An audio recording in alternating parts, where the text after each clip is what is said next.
Seeing his runner walk past the office, Wing Commander Guy Gibson shouted, "George?" But George appeared to ignore the commanding officer and kept walking. Gibson shouted again, "George?" But still George ignored the call. Gibson leapt out of his office and chased the airman down the corridor. Grabbing George by the arm, Gibson exploded, shouting, "When I call you, I expect you to answer. I have a good mind to put you on a charge. Now take this message to A-Flight." Later that day, George explained to 617 Squadron's adjutant that he hadn't ignored Gibson at all. He simply thought the wing commander was speaking to someone else because his name wasn't actually George.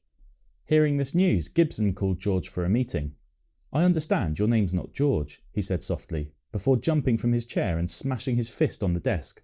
"If I call you and you have no greater intelligence than to think that I'm talking to a brick wall, I'm sorry for you.